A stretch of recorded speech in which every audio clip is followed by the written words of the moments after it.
Welcome to the Human Archive. If you enjoy original science fiction stories about humanity finding its place among the stars, subscribe and join us for the next one. Now, let's begin. Chapter 1. Easy Prize.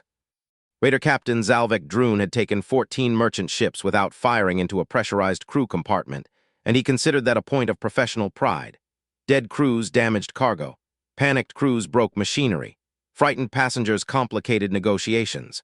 A good pirate did not terrorize people because terror was entertaining. He terrified them because resistance had to look more expensive than surrender. Xalvek was very good at making resistance look expensive. That was why the ash-crowned corsairs were feared along the Perseus trade lanes, and it was why the human freighter ahead of him looked like an excellent prize. The common venture was large, ugly, and visibly old. 6 freight bays hung from an armored central spine.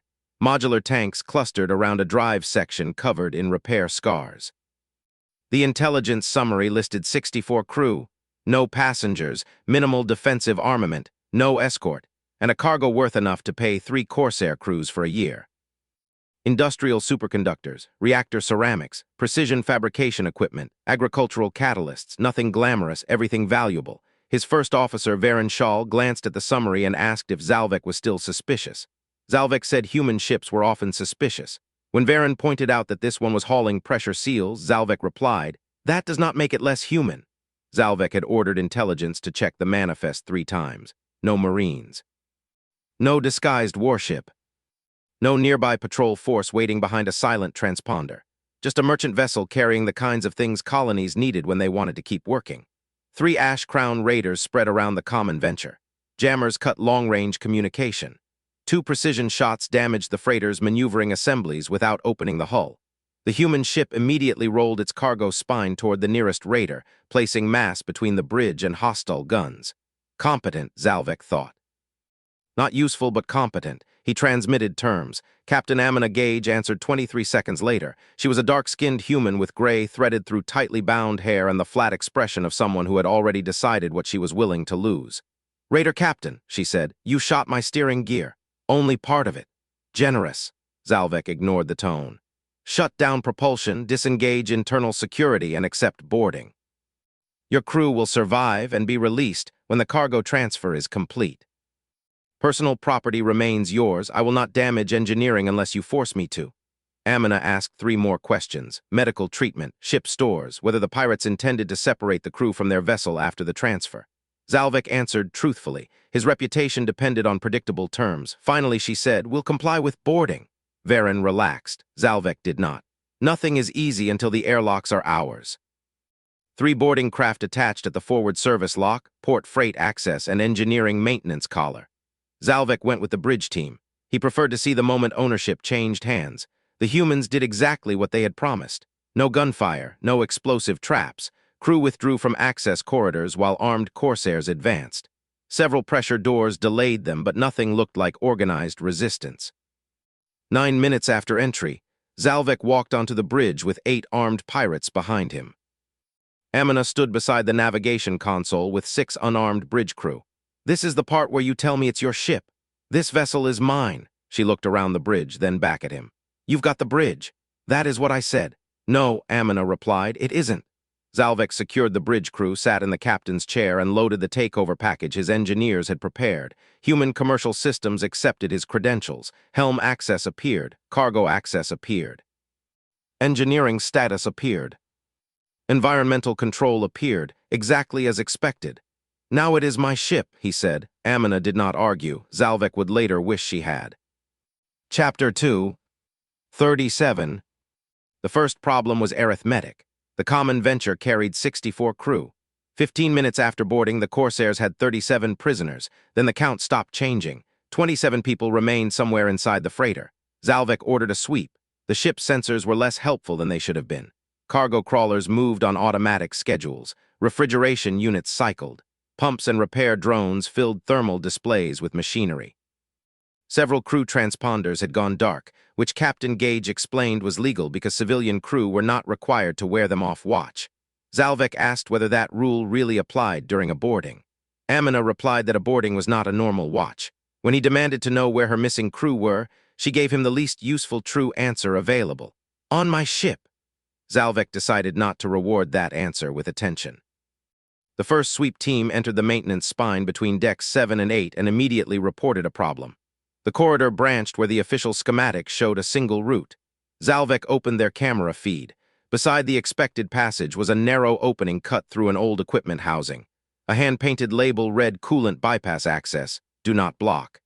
That is not on the structural plan, Varen said. Amina glanced at the feed and said the passage had probably been added around an old manifold replaced 6 years earlier. Xalvek demanded to know why the structural schematic had not been updated. We updated the maintenance notes, she said. It's a crawl space, not a new deck.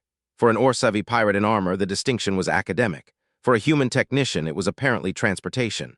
The sweep team entered the bypass and emerged 2 decks lower after 10 minutes. They found no crew. Then the bridge warning board flashed. Primary propulsion command link degraded. Xalvek contacted the Corsairs, holding engineering access. The engines were still online. The reactor was stable. Local engineering controls worked. The bridge simply could not command them. Varen's network map showed a section of the propulsion bus missing, not encrypted, not locked, missing. What did they do? Xalvek asked. The pirate engineer answered after a delay. Someone physically disconnected the command trunk. Reconnect it. We have to find where they disconnected it. Amina said, you should probably ask Jasper. Who is Jasper? Chief engineer. Where is he? She glanced at the 37 prisoners. Apparently not here. For the first time since boarding, Xalvek looked at the captured bridge and wondered whether it was actually connected to anything important.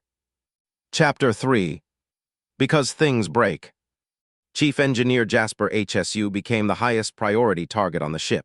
Not because Xalvek thought he was dangerous. Because every 20 minutes another subsystem stopped obeying the bridge. 2 cargo lifts reverted to local control. The aft camera network disappeared. Environmental regulation on Deck 9 switched to independent emergency mode. A steering diagnostic became read-only. Nothing catastrophic happened. Pressure remained stable. Fire protection stayed active. Life support remained safe. The ship was not being destroyed. It was becoming decentralized. Corsair hackers broke into 3 administrative networks and found nothing useful. Each important loss of control had a physical cause: a breaker opened behind a maintenance panel, a fiber trunk unplugged, a valve placed into manual mode, a control module removed from its cradle and left neatly beside the socket. The humans were not hacking the ship. They were walking around unplugging it. Xalvek sent 2 teams toward engineering. The first encountered a pressure door that closed ahead of them. They overrode it. 20 meters later, another door closed. Then a fire isolation shutter lowered across the next junction. They're doing this manually, Varen said. I know. The team forced the shutter. Another door closed behind them. 16 minutes later, they had advanced 200 meters. The second team tried a cargo lift. It carried them down 2 decks and stopped between levels with the manual brake engaged. They released it, reached the lower deck, and found the corridor segmented by more local pressure boundaries. Varen studied the map. They aren't trying to stop us. Xalvek understood the distinction. They're making us slow. Stopping a boarding team created a fight. Slowing one created time. The humans were buying time for something. Xalvek finally caught Jasper near a local engineering station. The chief engineer appeared on camera with both hands raised, gray beginning at his temples, and grease ground permanently into his coveralls. Xalvek confirmed that Jasper had disconnected propulsion command and ordered him to restore it.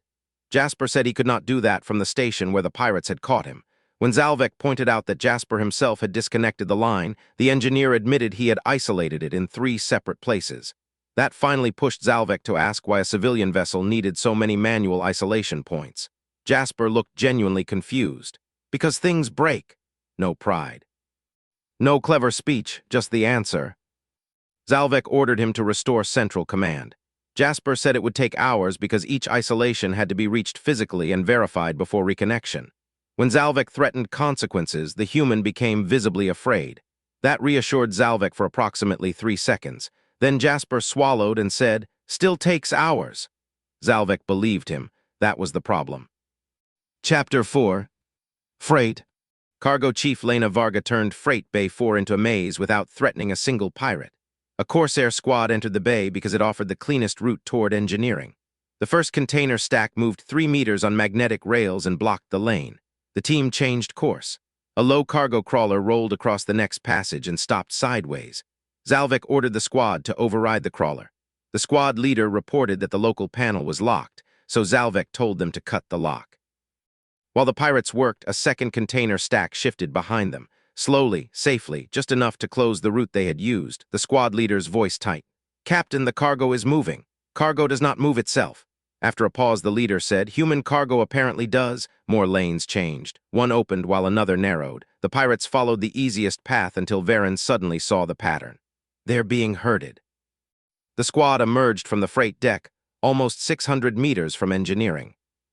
Their leader requested permission to destroy the local cargo controls. Xalvek refused immediately. The cargo was why he had boarded. He would not let his own people smash millions of credits because a cargo operator was irritating them. They found the local control station 12 minutes later. It was empty except for one chair, one cup of cold coffee, and an open maintenance hatch too small for an armored Orsavi adult.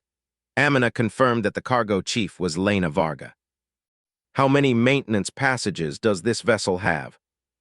Xalvek asked. Amina considered. "Define passage." Xalvek stopped underestimating the crew after that. New orders went to every boarding team. No one moved alone. Portable repeaters every 50 meters. Local control panels physically secured. Every discovered route marked independently of the official schematic. Maintenance openings blocked where possible. The changes worked. The pirates caught 4 more crew and restored 1 maneuvering cluster from local engineering. The common venture began a slow turn toward the Corsair rendezvous. Then the freight system detected acceleration that disagreed with its current restraint profile. Magnetic locks increased automatically. Cargo elevators froze at deck level. Internal transport lanes closed. Amina looked at the warning and said, "Wouldn't accelerate too hard." "Why? Bay 3 has 6,000 tons of reactor ceramic loaded transverse to your thrust vector. It is secured." "Exactly. The ship agrees with you. That's why it just locked everything else." Xalvek could override the safeties, but he would be forcing an unfamiliar load plan while already operating with partial control. The result might damage cargo or bend the freighter around its own mass. He reduced thrust. The alarm stopped. Amina said, "Good call." For the first time, Xalvek heard what was beneath her calm. She was not amused. She was furious. She simply did not spend anger where it could not help her crew. That concerned him more than mockery would have. Chapter 5. The ship treats you like damage. The first injury changed the boarding operation. A Corsair pair forced a maintenance door near environmental control and startled a human technician working the other side. A weapon discharged into the ceiling during the struggle. Fragments cut the human's shoulder. The pressure door caught one pirate's forearm before its safety reversed. No one died. Xalvek intended to keep it that way. Amina heard the report and became very still. Who was hurt? Xalvek told her the injured human was maintenance technician Derek Morrow and that the wound was non-fatal. Amina immediately asked what he wanted. "Your crew to stop interfering." When she pointed out that they had been avoiding his people rather than attacking them, Xalvek answered that they were still disabling his control of the vessel. Her correction came quietly. "Your control of my vessel." Xalvek lowered his voice. "If this continues, I will treat unauthorized system interference as hostile action. I do not want casualties. Order them to stop." Amina looked at the restrained bridge crew, then at the ship's status board. "Give me shipwide communications." He did. "This is Captain Gage. All crew stand down from active resistance. Do not engage boarding personnel. Do not initiate hostile action. Maintain safety procedures. Maintain life support integrity and protect yourselves. Captain out." Xalvek caught the qualifier. "Maintain safety procedures." It's a ship. 10 minutes later, a pirate used a cutting torch on a locked galley supply hatch. The heat detector triggered local fire suppression. White foam buried 2 Corsairs to the waist before they could reach the manual cutoff. A human voice leaked over a service channel. "That's for grease fires." Another answered, "Pirates count?" "Greasy enough." Varen made a sound he tried to disguise as coughing. Xalvek pointed at him. "Do not." The fire alarm reset. 3 pressure sectors isolated automatically because smoke had been detected. A cargo lift halted when its door sensor found debris.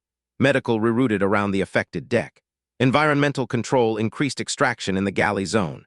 Nobody had ordered any of it as resistance. The ship was doing what it had been designed to do when fire, blockage, local power loss, or command failure occurred. Xalvek stared at the emergency architecture and finally understood the common venture's central assumption. Sections would fail. Human merchant crews expected broken pumps, jammed doors, dead networks, damaged machinery, isolated compartments, and supervisors who could not be reached. They trained people to keep their own area safe until the rest of the ship caught up. He had taken central control away from them. To the common venture, that was not conquest. It was another system's casualty. Amina watched his expression change and said, "There it is." When Xalvek asked what she meant, she told him he had finally figured out what the ship thought of the pirates. He asked for the answer anyway: damage. Chapter 6. Reclamation. The procedure was called emergency reclamation, and Xalvek found it in the Civilian Operations Manual only after Varen searched for protocols that assumed loss of bridge command. It was not an anti-piracy plan. It was older and more boring than that. After collision, fire, radiation damage, decompression, or network failure, local work groups were authorized to restore essential functions independently. Systems were to be reconnected only after the people physically responsible for them verified safe conditions. The bridge might be unavailable, the captain might be injured, central computers might be corrupt, the ship still had to breathe, steer, cool its reactor, protect cargo, feed people, and put out fires. Xalvek looked at Amina. "You activated this. The command bus has been unavailable for almost 2 hours. It activates itself in stages. You didn't order it. I didn't need to." That answer was worse. Across the ship, local stations began reporting safe status to one another over short hardwired links. The pirate jammers did not affect. Engineering had power. Cargo had restraint authority. Fire control had local sensors. Medical had 2 protected routes.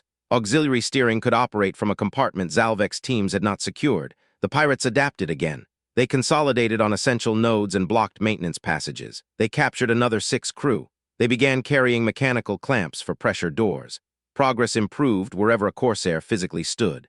The problem was what happened after the Corsair left. Engineering technicians restored power behind them. Cargo crews reopened lanes. Deck officers returned pressure doors to emergency segmentation. Galley staff carried water and medical supplies through service corridors. Nobody charged a pirate with a wrench. Nobody tried to be a hero. The humans flowed around the occupation. Varen watched control markers appear on the schematic and disappear behind his teams. "We can occupy a room." Xalvek knew the rest. "We cannot occupy every room." There were too many panels, valves, local breakers, bypasses, inspection trunks, crawl spaces, and people who knew why each one existed. The helm reverted to auxiliary authority. Engine telemetry vanished from the bridge. 2 exterior docking cameras froze on old images because someone had physically unplugged the local switch. Navigation position remained visible, but the bridge could no longer command the systems that made position change. The captain's chair became an expensive place to watch events happen elsewhere.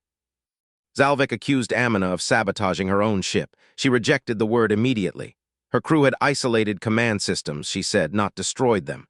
When Xalvek accused her of arguing vocabulary, she pointed out that everything still worked. "Not for me," he said. Amina nodded. "Correct." That was the heart of it. The common venture remained functional. It simply no longer functioned for the people holding its bridge. Chapter 7. What owning means. Xalvek had spent his career capturing command. On most ships, that was enough.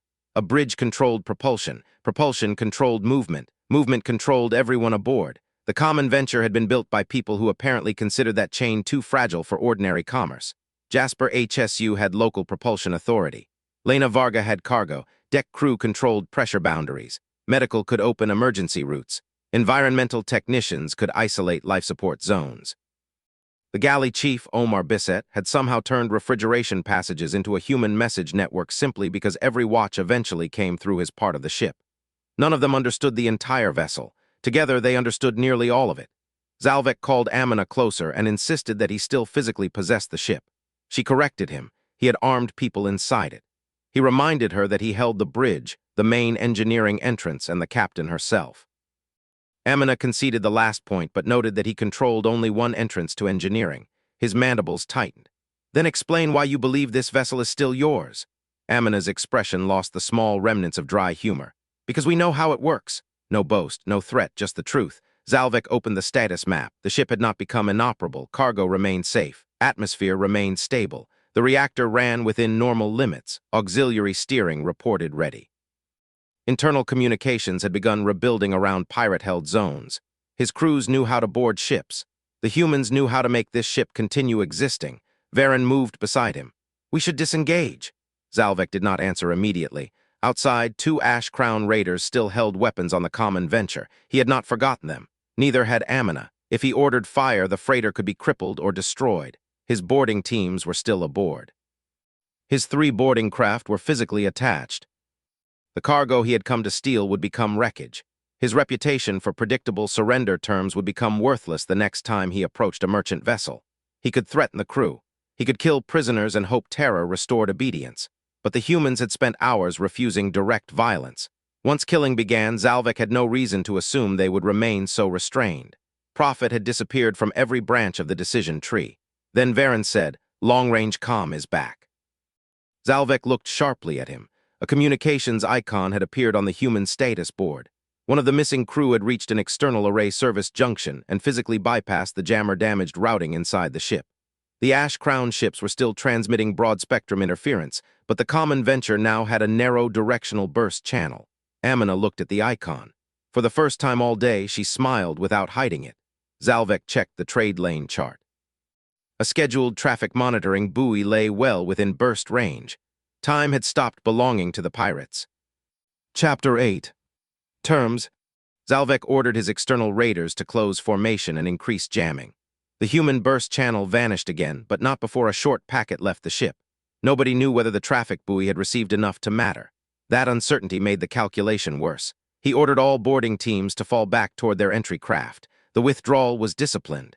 The Ash Crown survived because its people followed orders even when the plan had failed. Then the docking crews reported another problem. The Common Venture's collars had entered mechanical safety lock after Central Command disappeared. The boarding craft could release their own magnetic clamps, but the pressurized human collars would not open until local isolation valves verified seal integrity. Xalvek ordered the boarding team to cut free. The leader replied that they could do it, but not without venting the interface unless they first reached the outer isolation valves. Xalvek told them to reach the valves. After a pause, the answer came back: human local lockout. Xalvek slowly turned toward Amina. She supplied the explanation before he could ask. Docking safety. He stared at her. You locked my boarding craft to your ship. The ship locked uncertain collars after command loss. I told you it thinks you're damaged. Xalvek laughed once without amusement. He could still force the issue. His raiders could threaten the hull while boarding teams cut free. He could spend another hour capturing local systems. He could start killing people. Every option cost more than leaving. He opened a ship-wide channel.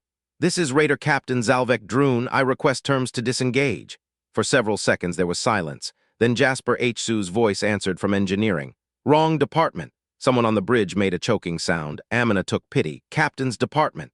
Xalvek stared at her. Terms? She thought before answering, and that mattered to him. She was not improvising revenge. She was trying to get 64 people home.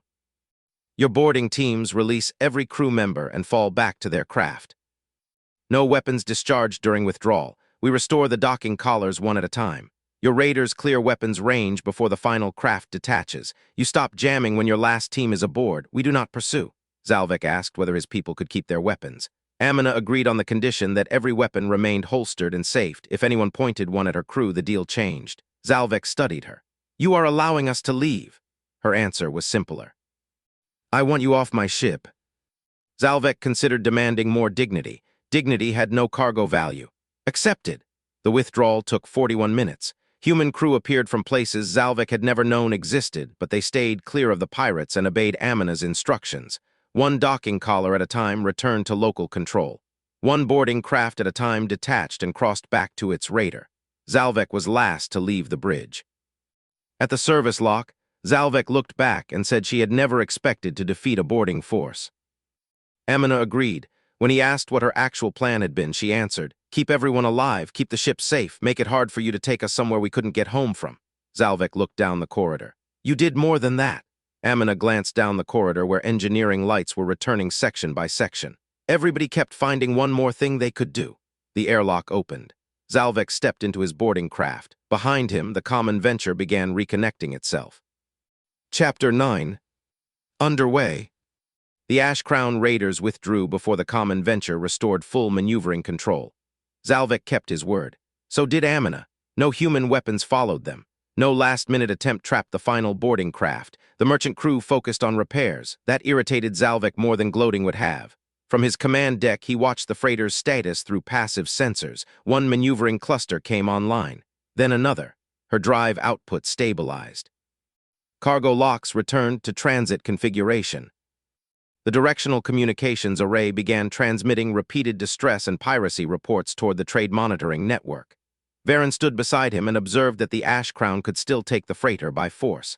Xalvek knew he was right. In open space, the raiders remained stronger. Yes, he said. Varen waited, then asked the obvious question. Then why don't we? Xalvek enlarged the common venture on the display. Repair crews already moved across one external service truss. A cargo module had opened so technicians could reach the maneuvering system his raiders had damaged. The ship was ugly again in the ordinary way, rather than the occupied way. Because the second boarding would not be the first, Xalvek said. They know every entry point we used. The trade network has our identification. Patrols will be moving, and now the crew knows exactly what we do after boarding. Varen considered. So we choose another ship. We choose another route. There was a difference. The common venture turned slowly toward controlled space under her own power. Xalvek found himself almost offended by the smoothness of it. Everything that had refused to work for him now cooperated, not because the humans possessed secret military systems, because they had put the ship back into the hands of the people who understood it.